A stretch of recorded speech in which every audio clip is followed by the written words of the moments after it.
If agriculture goes wrong, nothing else will have a chance to go right. ভারতের কৃষিকাজের উপর কত শতাংশ মানুষ সরাসরি নির্ভরশীল? ৫৫% মানুষ। ভারতের কোন রাজ্যে কৃষি জমির পরিমাণ সর্বাপেক্ষা বেশি? মধ্যপ্রদেশ। খরিফ শস্যের চাষ কখন হয়? দক্ষিণ পশ্চিম মৌসুমী বায়ু আরম্ভের সময়। পিসিকালচার কোন বিষয়ের সঙ্গে যুক্ত? মাছ।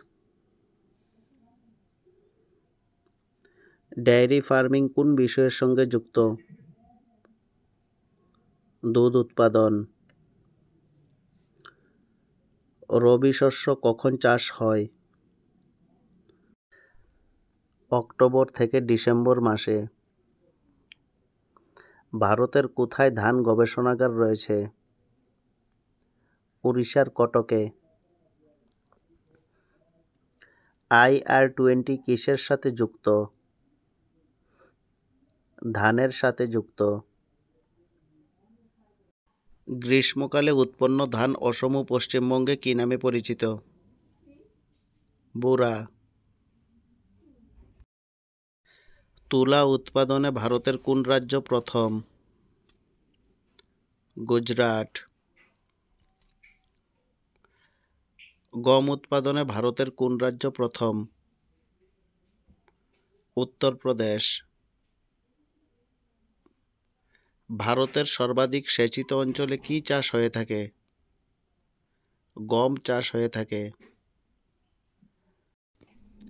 কোন গমের বীজ ভারতে চাষ হয়? দুরুম হুইট। ওলেরিকালচার কোন বিষয়ের সঙ্গে সম্পর্কযুক্ত? বাণিজ্যিকভাবে শাকসবজি উৎপাদনের ক্ষেত্রে। ভিটিকালচার কোন বিষয়ের সঙ্গে সম্পর্কযুক্ত? আঙ্গুর চাষের সঙ্গে।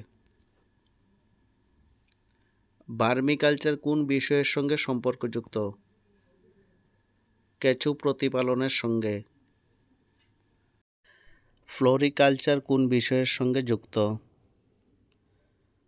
ফুল চাষের সঙ্গে যুক্ত। সেরিকালচার কোন বিষয়ের সঙ্গে যুক্ত? রেশম চাষের সঙ্গে। হলুদ বিপ্লবের জনক কে? শ্যাম পিত্রদা। অন্ধ্রপ্রদেশের সর্বাধিক ধান উৎপাদক জেলা কোনটি? পূর্ব গোদাবরী। শ্বেত বিপ্লবের জনক কাকে বলা হয়? ভার্গিস কুরিয়েনকে। ধান উৎপাদনে ভারতের কোন রাজ্য প্রথম? পশ্চিমবঙ্গ।